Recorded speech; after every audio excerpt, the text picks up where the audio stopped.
यहाँ महर जो है कम से कम मकदार इसकी मुकर्रर है। नबी करीम जी सरकार ने इरशाद फरमाया कि ला महर लि अक़ल्ल मिन अशरति दराहिमा, 10 दराहिम से कम कोई महर नहीं है। ठीक, जो आजकल के हिसाब से अगर देखें तो 3-4 हज़ार रुपये बन जाता है तकरीबन।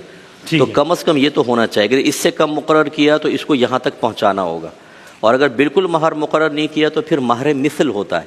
यानी जो वालिद साहब के ख़ानदान की अक्सर औरतों का महर मुकर्रर हुआ वो एज इट इज़ हो जाएगा। अच्छा, और वैसे अगर मुकर्रर करना चाहें, वही हज़रत ने जैसे मसला बताया कि ज़्यादा की कोई मिकदार नहीं है, बाहम म्यूचुअल अंडरस्टैंडिंग से जो मुकर्रर करना चाहें, लेकिन वो इतना ना हो। वह बाद वक़्त लड़की खूबसूरत होती है, या जो लव मैरिजेज़ होती हैं उसमें इमोशनली ब्लैकमेलिंग करती है कि ये हूर उसी वक्त तुम्हारे काबू में आएगी जब इतना तुम पैसा दोगे, और उसे समझते हैं बच्ची के प्रोटेक्शन के लिए। प्रोटेक्शन इससे कहाँ होगी? प्रोटेक्शन होती है तालीम से, तरबियत से, प्यार से, मोहब्बत से, अच्छा माहौल बनाने से होती है। वरना एक शादी हो रही थी उसमें बहुत भारी डिमांड की महर की, जो मुझे बताया किसी ने, झूठ गर्दन रावी तो उसने कहा कि वो 20 लाख रुपए महर उसने कहा लड़की ने डिमांड की, एन उस वक्त निकाह के वक्त उन्होंने 20 लाख दिया और वहीं तलाक देकर चले गए। अगर फ़र्ज़ कर लें ये सही हो तो बाद ऐसे ज़िद्दी भी होते हैं और दिमाग हिल जाता है कि यार तुम इतनी डिमांडें कर रहे हो। मैंने खुद कई निकाह पढ़ाए और उसमें ऐसी होता है, महर पहले था 50,000, लिखवाने लगे जी 3 लाख लिखें।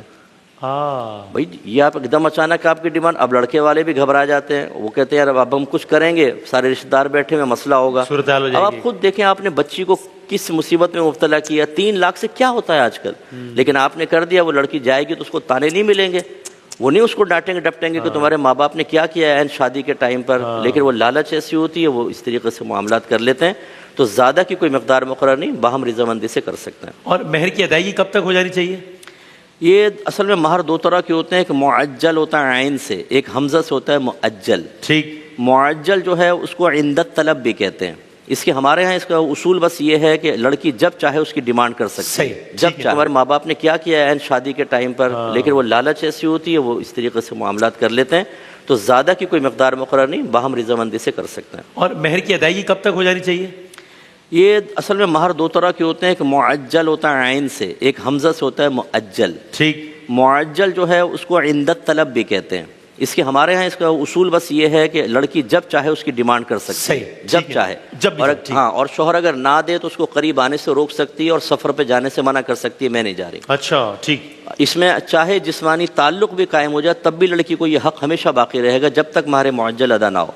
और जो हमज़ा वाला है वो या तो उसकी मुद्दत मुकर्रर होती है, ये ताजील से है, यानी मुद्दत मुकर्रर करना, 20 साल 30 साल। और हमारे उर्फ़ में ऐसा है कि मौत के वक्त या तलाक पे फिर दिया जाता है। यानी शौहर ने तलाक दे दी तब देंगे, या शौहर फौत हो गया तो पहले महर लेके उसको वरासत के माल में औरत को दिया जाएगा, फिर वरासत तकसीम होगी।